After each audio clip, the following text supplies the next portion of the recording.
Nice. Nice. Nice. What's up guys, it's Mr. SLIN and I'm bringing you my top 6 tips for beginner to intermediate level snipers.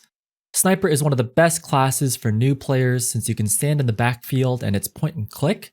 And I want to give you some quick and easy things that you can do to start getting better at sniper right away. So let's get into the video, but before I do, please like and subscribe for more Team Fortress 2 content. I've been playing the game for 13 years and have over 10,000 hours in the game as a competitive player, and smashing that like button lets me know that you want to see more videos like this from me. Alright, let's get into it. Tip number 1 is to keep shooting.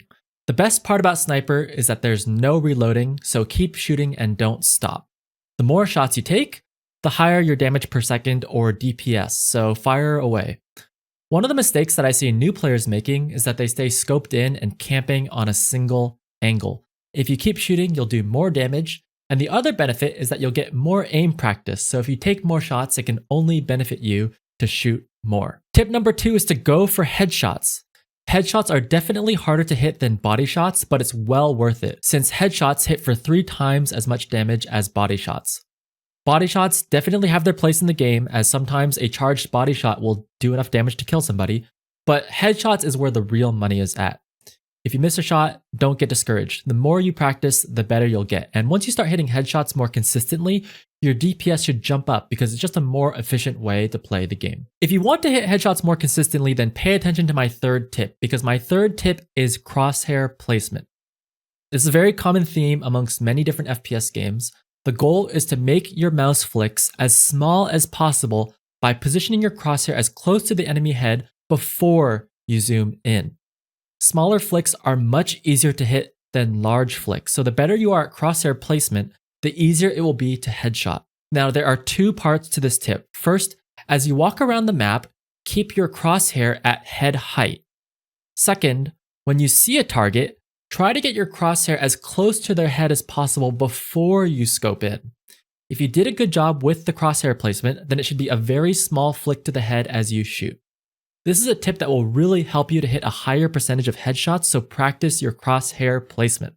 Just for fun, let me show you a clip of me with good crosshair placement, but a very difficult flick shot to hit. Nah, I wouldn't suggest you do that though. That's not fun.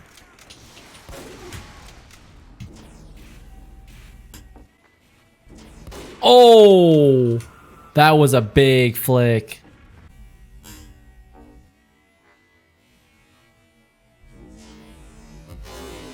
Oh! Alright, we're halfway through the tips and I just want to remind you to like the video and subscribe to the channel. If you're enjoying the video and want to see more like this one, it'd be great if you could please like and subscribe because it really helps me out. Alright, tip number 4 is positioning, and this is one of the things that separates the beginners from the intermediate and advanced players. As a sniper, you'll want to stand as far away from the front lines as possible while still being able to keep shooting. If you stand too close to the front lines, you'll take unnecessary damage, but if you stand too far away, then you won't have enough targets to keep shooting and your DPS will suffer.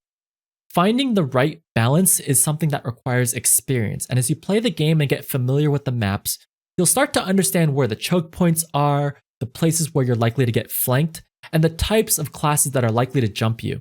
The best tip I can give you is to stay aggressive while staying alive. Find the right spots, that sweet spot where you're able to take lots of shots, where you're not having to take too much damage, and you'll find yourself pumping out more DPS than ever before. Tip number 5 is to prioritize the enemy snipers. If your positioning is good and you're playing properly, then you'll be far away from the front lines and out of harm's way. Therefore, the number 1 threat to your life is the enemy sniper. If you can kill the enemy sniper, then you get complete control over the map for 10 to 20 seconds while they respawn. Think of it like a power play in ice hockey, where you have a temporary advantage and you can get very aggressive. When the enemy sniper is alive, you have to play scared and careful of sniper sightlines, but when the enemy sniper is dead, you can go nuts, stand out in the open, and take shot after shot after shot. It's a huge deal to kill the enemy sniper, so make sure you make them your top priority. If there are multiple snipers, then unfortunately you'll have to kill all of them before your power play is active, but that's okay. Keep focusing all of the snipers and keep track of when they respawn so you know when your power play is ending. One tip I have for dealing with snipers is that you should try to get a buff from your medic, as a buff will make it a lot harder for them to quickscope you. For this reason, I don't recommend using the Razorback as it prevents you from getting overhealed, and I find that dealing with snipers is much more important than dealing with spies. This brings me to my last tip, which is the loadout. For the primary, I think the stock sniper is the best for most players and situations, and it's what I personally use. However, if you're dominating a server and getting 3+ headshot kills per life, then consider using the Bizarre Bargain, which increases your DPS as you get larger kill streaks. I personally would not recommend the Machina, as I find that no-scope body shots are a useful way to finish off a kill or fight someone in close quarters combat. For a secondary weapon, I recommend choosing the Girardi, which has a lot of utility in large group situations, close quarters combat, dealing with spies, and putting out fires, especially from those pesky scorch shot pyros that shoot you from across the map. The Girardi just has so many different uses and so much utility, which makes it a great choice for secondary weapon. The one weakness is that you need to be confident with your sniper rifle as your only source of damage. So if you're not confident with close range headshots and no-scope body shotting, then you can opt to use the stock SMG, which is a little bit more forgiving as a finishing weapon since you get 25 shots to the clip. But as a beginner or intermediate player, I recommend just going with the Girardi and practicing using your sniper rifle. Alright, that's going to wrap it up for this video. If you have any feedback for me, please leave a comment down below so I can continue to improve my content. We also have a great community on Discord at discord.gg/MrSlin where you can find other TF2 players. And I also stream on Twitch in the evenings and on weekends, and I'd love to see you there. Thanks again, and I'll see you on the next video. Peace.